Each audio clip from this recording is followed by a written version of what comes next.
Good morning, USA, Atlanta, and everybody else who's out there. This is Gabe O'Neill from Digital Accelerant, and today I have the privilege of interviewing my buddy Keith Ivey, also a fellow Atlantean. And today we're going to talk about a number of different things. I want to get a couple of announcements off the board first. First of all, I want to thank my sponsor, which is Digital Accelerant. Digital Accelerant provides custom digital business cards to my clients. And you can text the word Gabe to the number 21,000 to get mine. For Keith's card, you can text Keith to 21,000 to get his. It's a very easy way to deliver your information out there. And we're all about value. We're all about trying to get business for our clients. And to that end, we have a collaboration forum that begins tomorrow. Our next one is tomorrow. It's at 1 p.m. Eastern. If you text the word collab to 21,000, you will get that information. Let's see if I have a banner for that. Yeah, there we go. So, if you text the word collab to 21,000, you'll be able to have access to that. It's a free event open to all businesses, and it's very, very different. The way it's not it's kind of networking, but it's also mastermind. It's about bringing your smarts. Let me put it a different way. When you normally go to an event that has speakers in it, we have 10 speakers there. There'd be in 5 rooms. They each gets half the time. When you normally go to an event with speakers, everybody's got their camera off. There's no energy in the room. You don't know if they're listening. You don't know who's listening, and people are half listening and half not. And then it's also expected that people in the room are the dumb ones, right? But it's the speakers that are smart ones. We do it differently. Everybody's camera is on. Everybody's mic is on. The speaker speaks only for 5 minutes just to launch the conversation.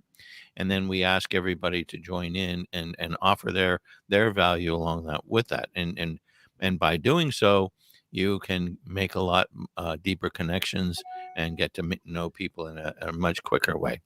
So that's the end of my my announcements. And we're back to my guest, Keith Ivey. So Keith has an interesting background. He's been a radio announcer, and when you hear his voice, that'll kind of make sense. A WAGA TV camera operator, a campus minister, a university administrator, a concert producer, a video and film producer, a television post-production account executive, a business theater producer, a feature film executive producer, and a cruise ship crew member. He has a BA in communications from the University of Georgia, go Bulldogs, and Master of Divinity graduate degree from the Southern Baptist Theological Seminary. Keith is a certified clinical hypnotherapist who works primarily with busy professionals to help them ditch the emotional roadblocks that are keeping them from their ultimate professional success and personal happiness. He's father to Michael, the father-in-law to Emily, grandfather to Emily, emergency backup dad to Kate, emergency backup grandfather to Aaron, and the former husband to Kathy and Joe. Welcome, Keith Ivey. We have little time left based on all Thank that. you, Gabe. As I listen to you doing that introduction, it sounds like I can't keep a job. Well, maybe that's true. I don't know, but well, when were you a radio announcer? Let's start with that one. Oh, that was back right after, or really during college. I worked. I was an announcer on WGAU, and during the summers, I was at WDYX, the Duke of Dixie in Beaufort. 500 watts of killer power. And was it a talk thing, or were you just spinning records, or what were you doing? Well, it was really funny. They at WDYX, they wanted me to come in, and because I was a minister, so they said, we want you to come in and do the morning devotion. Right. Okay. Well, as long as you're here, stay another hour and play records. So I would open the day early in the morning, doing a morning devotion, and then DJ for a little while. That's funny. You bless people, and you said, and here are the musings of Barry White. That's a good one. So, and concert producer, tell me a little bit about that one. Well, the when I was at Georgia Tech, I went after graduating from seminary. I went to Georgia Tech on a 9-month contract and Mm-hmm. ended up staying 13 years. Wow. And one of my jobs was to produce all of the concerts for Georgia Tech. Anything that went on a stage at Georgia Tech, I was responsible for. Wow. So That's actually I, kind of a cool. I had a blast doing uh, lectures and concerts for some pretty big shows and also some very small local artists. Mm-hmm. Very good. So, so yeah. So now I'm gonna get a little bit more personal. So I've known Keith for quite some time now. I moved to Atlanta in 2015, and it wasn't too much longer from that we crossed each other's paths in the networking circles, and and so I've always thought of him as the guy who knows everybody, and everybody knows Keith, and that's and you get that from being a really good networker, right? And so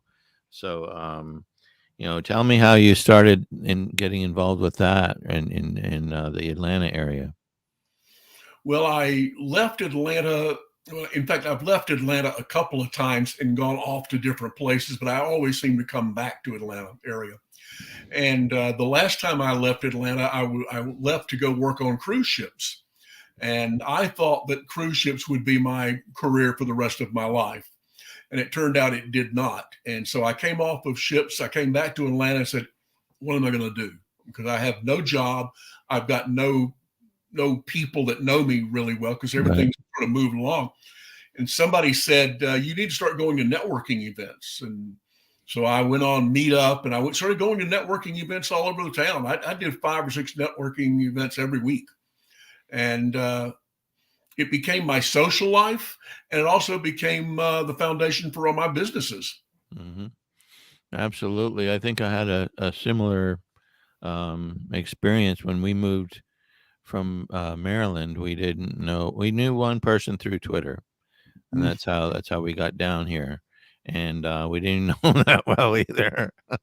But I needed and I had also been downsized from work, so I didn't have a job, didn't have credit, didn't have anything, didn't have any money, borrowed money to get down here, and the reason why we moved here was because of my daughter's charity that she had started that had an event at the Cobb Galleria here. So it was just kind of you throw whatever you can fit in the cars, and we did yeah, have we did rent a U-Haul, and we moved ourselves. I mean, it's just crazy when I think of all the stuff that we went through.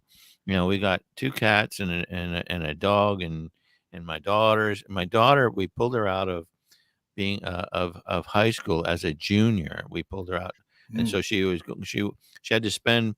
She was at a private high school in Maryland, um, and and she was thriving. So we pulled her out of that and made her a senior in a huge public school here in rural Georgia, and that was quite a quite a shock to her system.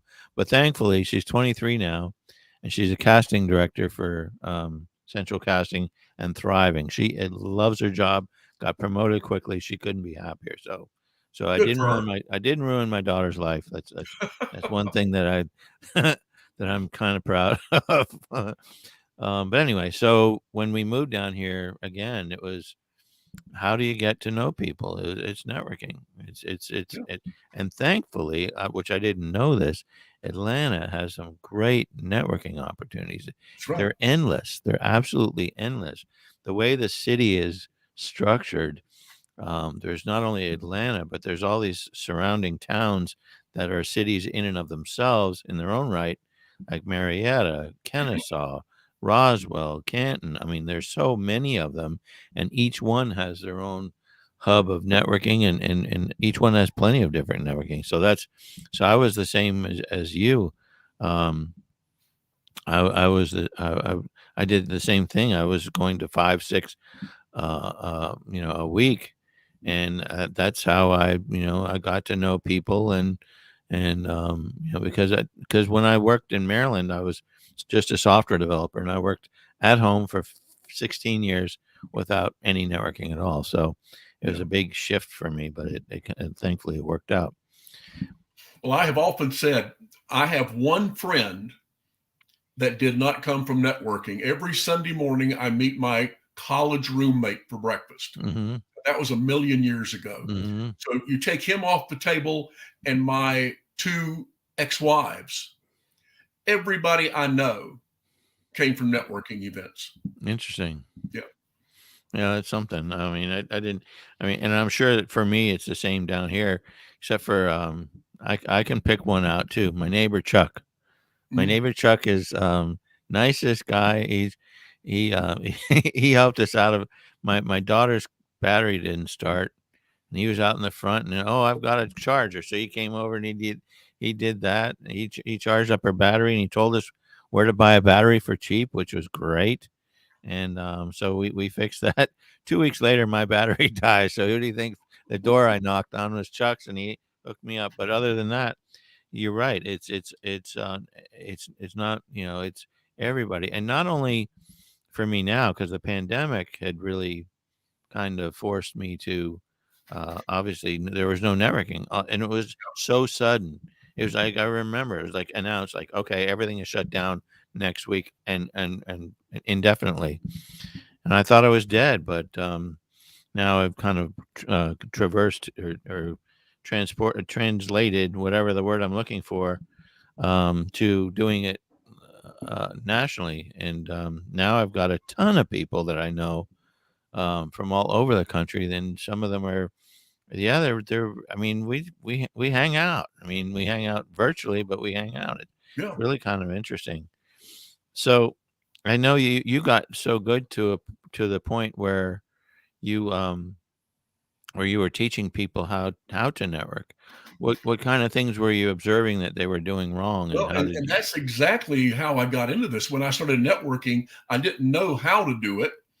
Um, so I would go and just hang out and talk to people, and then I would observe what's going on here. And I would talk to people after it's over, and they would tell me, I'm really frustrated because I don't get any work from this. So I said, how do people get work out of a networking event? So I started analyzing it. Hmm. I am a producer at heart, which means I spend a lot of time analyzing process. And I discovered that there were a bunch of things that people were not doing that if they would do them, they would get work. And I started doing those and I started getting work. So I validated my theory about networking and I turned it into a networking workshop called Connect Like a Pro. Hmm. And I did that for a couple of years. And then I don't know why I stopped doing that, but I've been thinking about resurrecting that and putting it online now and doing an online networking class. Well, share some of the gems. What are the kind of things that people were not doing that they should have Well, been? my observation was, first of all, that networking was probably not a very good name for the event. Hmm. That the event really was self promotion because everybody was there talking about themselves and they're waving their banner. And I said, everybody in this room wants to sell something, and nobody in this room wants to buy anything. Right. So that's a real conflict of objectives. And that is only going to lead to frustration. So I said, how do I avoid that? And I said, what I need to do is avoid wanting to sell anything in that room. I just want to go meet people, collect business cards, and stay in touch with people. And at some point, see if I can be helpful to them. Hmm. So I would go collect business cards, maybe 10, 15, 20 people. Then I would go out to my car. And the first thing I would do would be to send everybody who had a mobile phone number, I sent them a text saying, it was great meeting you at the blah, blah, blah. Hope to stay in touch with you. If I can be helpful to you, let me know. And I was the first person to contact them after that event. Hmm. But in addition to that, most people who went to the event never contacted anybody anyway. Right. Mm-hmm. So follow up is really, really important. We talk about that a lot, but it's amazing how easy it is not to follow up with people. Mm-hmm. And I got to the point where I said, if I'm going to go spend an hour in a networking event, I've got to budget an hour after the event to follow up with the people I met. If I don't have an Interesting. hour to do follow up, I don't need to commit an hour to just go to the event. It's an interesting thought, an interesting way of doing it. But now you have your digital card where people give you their That's right. cell phones when they text your keyword, and you have that automatically in your thing. So, The um, digital card, I got to tell you that, and I told you this whenever I saw it for the first time. It is such an amazing thing. And I said, why didn't I think of that? It's a brilliant idea. And I love it because, and I've talked to several people who say, I've got digital cards. I say, well, what you've got is a card that is on digital form, right, exactly. but it's not this card. And Hmm. so I still love my card. And uh, every time I make a change, you're kind enough to fix the change and let me send you a little bit of money to make that happen. And I love my card. I appreciate that, but yeah, it's not about. I didn't want to get into the thing, but it never hurts, right? To get a plug in there sideways when you can.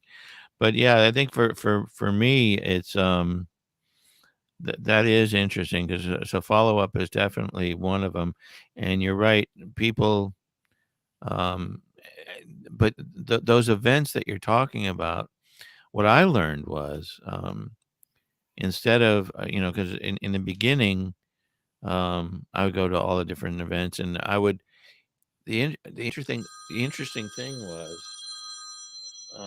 hold on. If The that's my interesting broker, tell him to call back. exactly.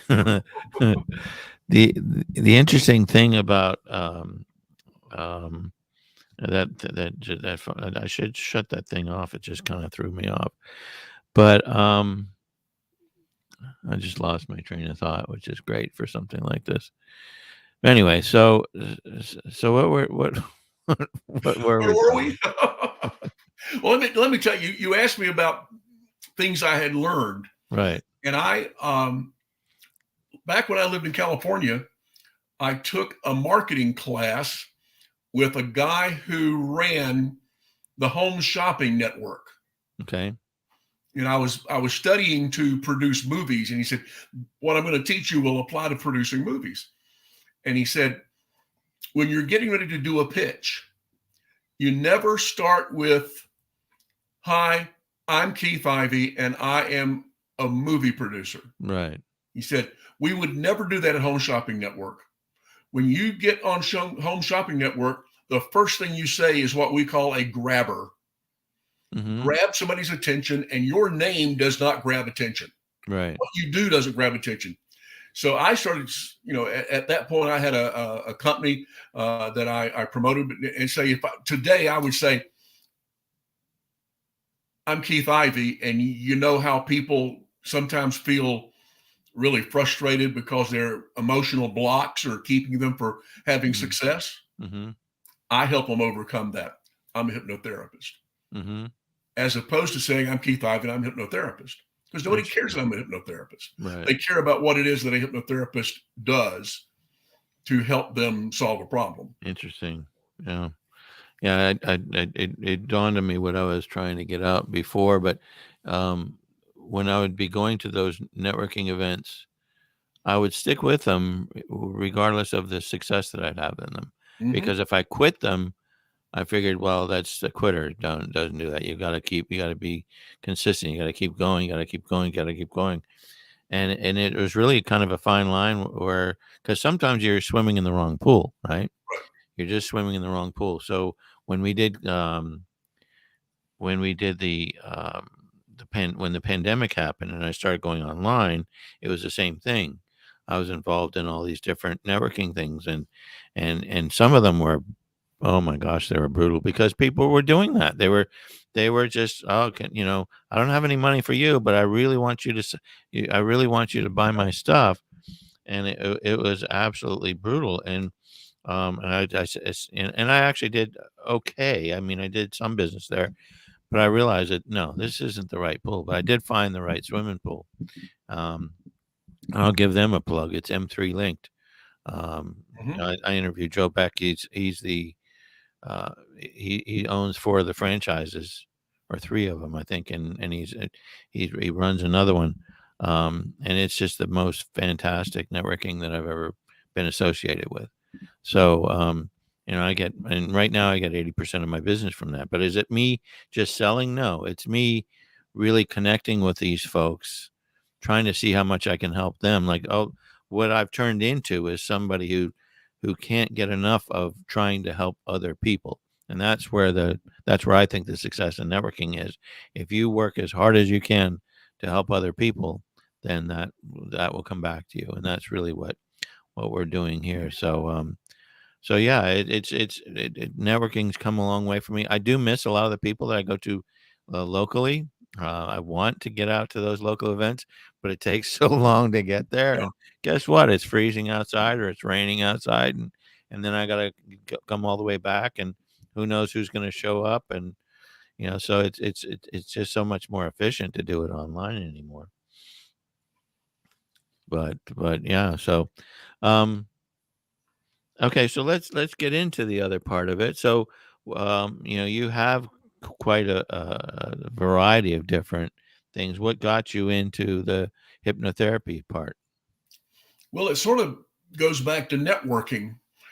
After my experiences in networking, I became fairly well known in Atlanta.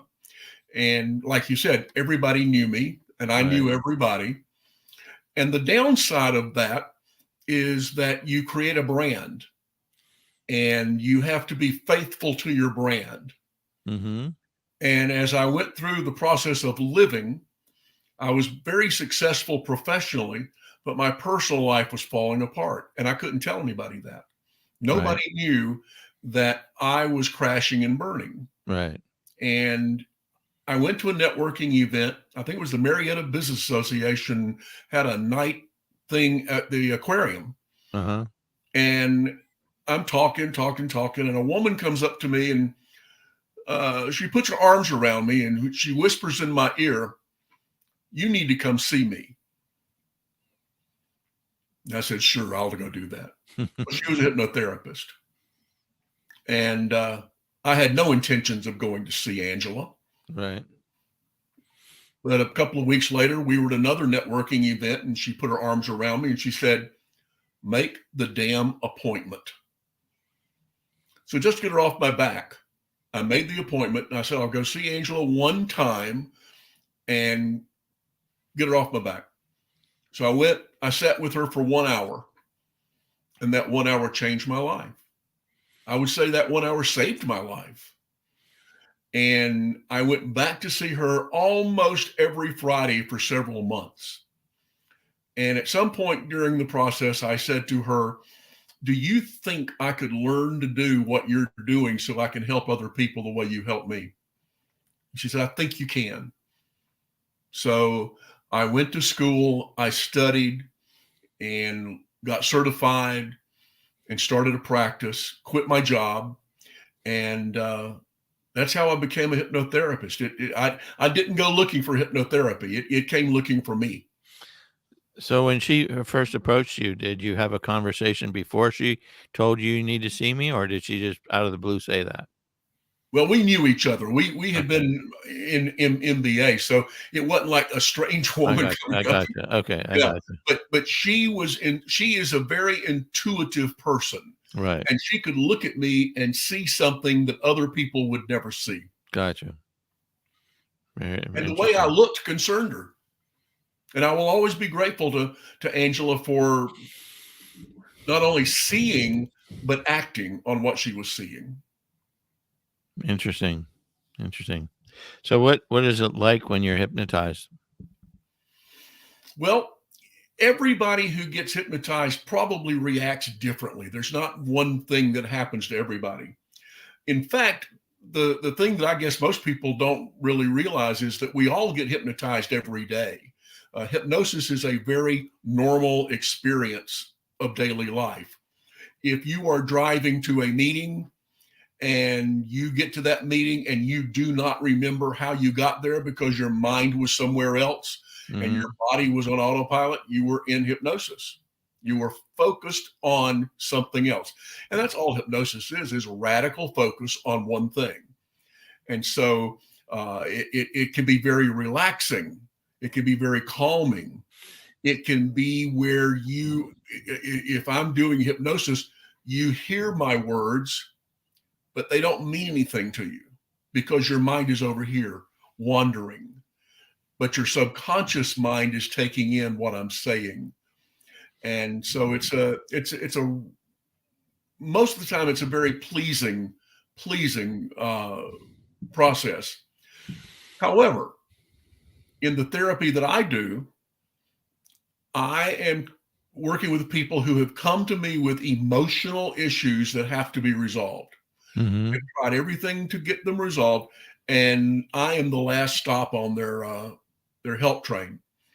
And sometimes the process of resolving an emotional issue has moments of pain because you have to go into the process to find out what is causing the emotional issue. When someone says, my problem is X, in most cases, the problem they've identified is a symptom of a problem. It's not the problem itself. Okay. And so and so you take them through that to help them discover that? Is that how that works? Yes, I have all of my clients go through basically a three to five session program. Mm-hmm. And in the first session, my goal is to help. Well, first of all, in our pre session, we've identified the problem, and I've helped them to see exactly what the problem is, not what the symptoms are. Then we're going to go through the process of rediscovering all of the resources they've had in the past to solve problems. In other words, the emotional problem they've got today is not the first time they've had an emotional problem. They've been through problems before and they survived them and they flourished. And now they need to be reminded of that, because sometimes when you're neck deep in a problem, you forget that you've survived problems before. Mm-hmm. So we're going to go and look for resources that you've had in the past. Second session, we look at the things that need to be said to the subconscious mind to create new thoughts and new emotions. And then the third session is focused on forgiveness, cutting the cord with people who are holding you back and holding you down. That especially applies to people who are dealing with narcissistic abuse and getting free from the bonds that have tied them to somebody. Interesting. So what do you say to people who say, I don't believe in that garbage or whatever? You know what I mean? I mean, I'm not saying that, but Yeah. there's a lot of skepticism, I say, when Oh, it, yeah. and I will be honest. I did have a session with you a long time ago, and I was skeptical myself, and I was so. But the way I look at that was I didn't put any work in. I was just saying, okay, what are you going to do to me, kind of Yeah. thing. I mean, I think you have to, as when you say that it requires focus, um, that's really the key word, isn't it? I mean, it's because in a different way, I'm kind of now seeing that there's parallels to. I've been working with another person. He doesn't call. He's not a hypnotherapist or anything. He likes to coach you in your spirit and in your business. Mm-hmm. So he was coaching me in my business, and because he's done a lot of he's had a lot of successful businesses, but his real passion is coaching you in your personal life, and and I wanted coaching in my business. But anyway, so I had this one instance where um something really I had a confrontation. I don't like confrontations with people. Mm-hmm. I'm at the point where no, I don't do drama, but sometimes if somebody's taking a personal hit at me, I take it very personally, and it really throws me off my game. And so his response was, "Well, why are you giving that person that power to do that, right? And then I thought about it, and I started to focus about on how to just allow only the positive to enter my body and shun away all the negative stuff. I would have that as an intense session where I would whatever you want to call it, meditate, do whatever you want, and it made me feel a lot better. I had and that bothered me for like days until he kind of coached me how to get rid of it. But then I had another similar instance like a few months later. That only bothered me for 15 minutes because I sat down and I just did it. So, is it something similar to that where you are the active participant that's making it work? Yeah, when you were saying the things that he had coached you to say, you were talking to your conscious and subconscious mind. Right. And the interesting thing about it, though, was that your conscious mind could have said, what you're saying is wrong. It's not accurate. Right. For instance, if I want to lose weight and I'm advised to stand in the bathroom mirror and look in the mirror and say to myself, I am a lean, mean, sexy Right. machine. Right. My conscious mind is going to say, Keith, Mm-hmm. get a grip. That's not true. Mm-hmm. You know that's not true. So what I've just said is useless.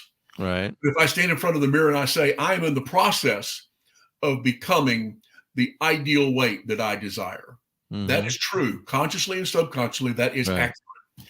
And so what he had coached you to say was totally accurate, consciously and subconsciously. So yeah, it was an affirmation slash self hypnosis experience. So it's basically very similar where you're helping guiding them to do it because what I'm when somebody says, "Well, I'm going to put," because there's so many old wives' tales about oh they're putting under this spell and say a word and he acts like a monkey and all this crazy stuff. I mean, obviously none of that's true. Um, I think it just I think what I'm starting to understand is if you want to use a person like yourself, you have to really, for one, believe that it can help you, but also actively participate. Do Absolutely. you have to focus? You can't just your voice is not going to get me to focus on something. That's right. You have to do it yourself, right? Hypnosis is not something that a hypnotist does to you. Yes. In fact, all hypnosis is self hypnosis. I don't really hypnotize anybody. I create an environment where they can hypnotize themselves. And so they have to be ready, willing, and able to participate in hypnosis at that level. I can't, someone says, well, I don't think you can hypnotize me. And I say, well, you're probably right because Right. you don't want to be hypnotized. But if you Right. want to be hypnotized, I could hypnotize you. Right.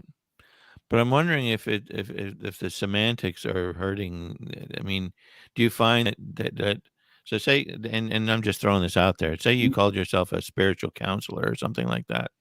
Do you think you'd gain more traction with something like that, or do you? Let me ask you a different question. Do you have a lot of naysayers that because you're a hypnotherapist, they kind of go, oh, that you know what I mean? Not really. I have not had a lot of negative reaction. Now, I did get invited to speak at a event several years ago, and there were people in the room who had religious objections to hypnotism, Hmm. and I quickly figured out who they were, Right. so that then I included them in the program. Right. Yeah, and but my goal is not to change anybody's opinion about hypnotism or Right. me. I figure that the people who need me will find me if I Right. stay out publicly, and I will attract the people to whom I can be helpful. That makes a ton of sense. Um, okay, so I think number 4, the question you have is, do you give up control of your mind? And of course, that's not No, true, no, right? No, there it's is just no a hypnotist. Uh, does not take control of your mind. Now, people see entertainment hypnotists. In fact, I'm fascinated by entertainment hypnotists. I want to learn how to do that.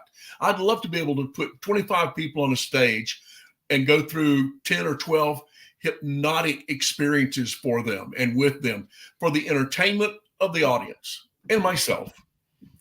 But what people forget is when people go on stage to be hypnotized, they are volunteering to be silly. They are exhibitionist, and they are consequently the easiest people in the world to hypnotize because they've said, hypnotize me. Let's do something really funny for my wife out there. So yeah, you can give a person a post-hypnotic suggestion that says, when I tap you on the shoulder, you're going to become wide awake and you're going to go back to your seat. But when you hear me say the color red, you're going to stand up and you're going to scream to the entire audience, Keith Ivey is the best hypnotist in the world.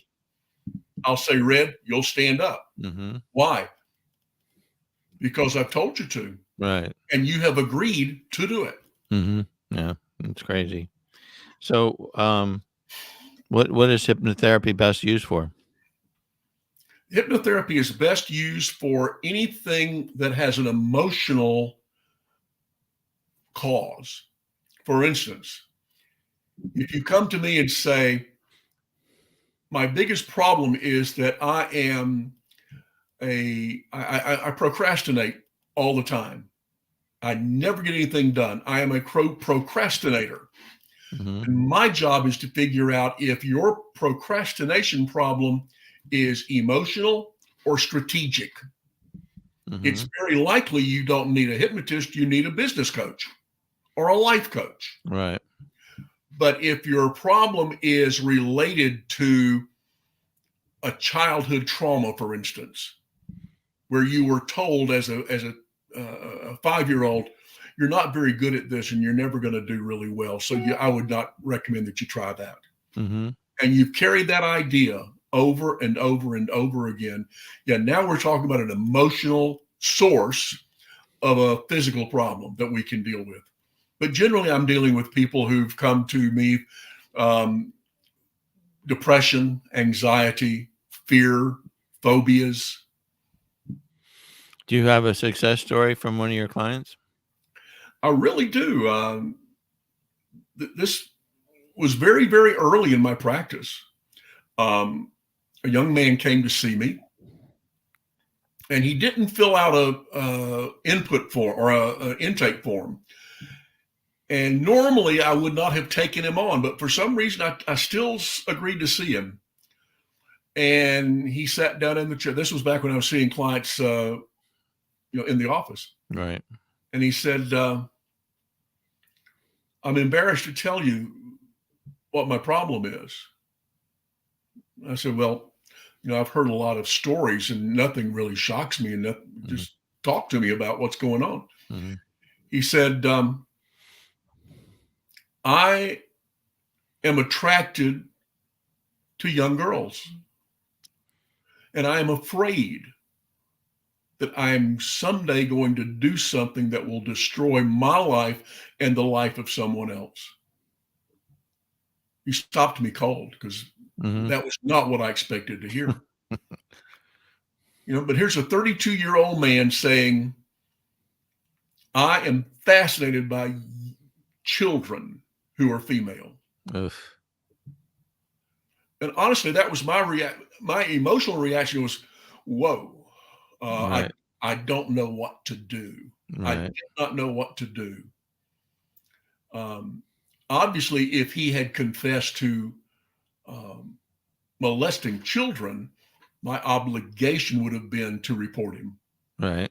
But since he had not confessed to acting out his fantasies, I agreed to work with him. I saw him for 10 weeks. At the end of 10 weeks, he said, I feel like I'm free from this. Wow. I said, well, the proof of that is going to be how you feel tomorrow and the next day and the next day. And so let's talk in 3 days. So in 3 days, I called him up. He says, I'm good. I'm really good. And I've stayed in touch with him because I liked him. He was a fascinating guy. He had a radical problem. In fact, it was not too long ago that he sent me an email that said, "I'm writing a book. And in the past, the hero of the book was going to be a psychiatrist, but I'm changing it to be a hypnotherapist. I want to use your name." Nice. Well, let me read the book first.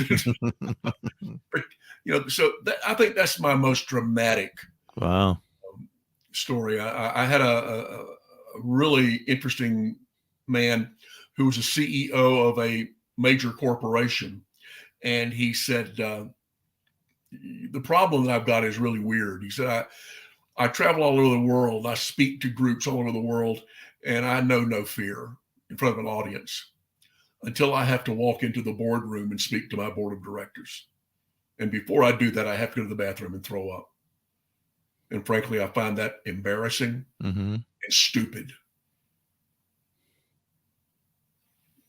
After 4 or 5 weeks, we've discovered that he has a childhood fear of adult authority. And his board of directors, he perceived were his authorities. And so we had to work through that. And now he can stand in front of his board of directors without having to go to the bathroom first. Wow. That's great. Well, there's a lot in that one. There's a lot in this. I wasn't expecting to talk about this kind of stuff. Yeah. But I think I have a clearer picture of it, and that whole thing about as you call it, self hypnosis, that I do believe in because it works. And and my daughter is um she's so green in her job and she and she's in business now because she's a casting director and she has all these people coming at her and she has all the good stuff and the bad stuff that she has to deal with. And that's what I tell her. I said, don't let anybody have that power over you. It's easier said than done. Sure. You Absolutely. have to want to fix it. I think that's really the key, where you have to want to fix it and you have to be determined that you're going to fix it, and you have to be understanding that you're capable of fixing it by just kind of training your mind and doing it that way. So I think it is very interesting. Well, I think one of the things that none of us probably grew up with was understanding how to create boundaries. Hmm. And that it was okay to say no to somebody. It's Right. okay not to let anybody impinge on your time, on Right. your talent. You get to say yes or no, and Hmm. no is a complete sentence. Very good. Very good. All right. Well, we've run the gamut here. I really appreciate you coming on. And for everybody out there, you can let me put your thing back up again. Let's do that. You can text Keith to 21,000 if you want to learn more. Now, Keith, can you work nationally? Yes, in fact, one of the byproducts of the pandemic was I had to close my office. I went on Zoom. Went on Zoom kicking and screaming. Mm-hmm. My mentor said, "You're crazy not to go on Zoom." He's been doing Zoom for 5 years. I learned how to do it. I have clients in Los Angeles, New Orleans, Alabama. So I've got clients all over the country. Awesome. That's great. Well, there you go. Text Keith to 21,000 to get his information. Hopefully, we'll see everybody at the collaboration forum tomorrow. Again, that's text collab COLLAB to 21,000 two L's, and we'll see you there. And Thank you, thanks. Gabe. All right, thanks. I appreciate it.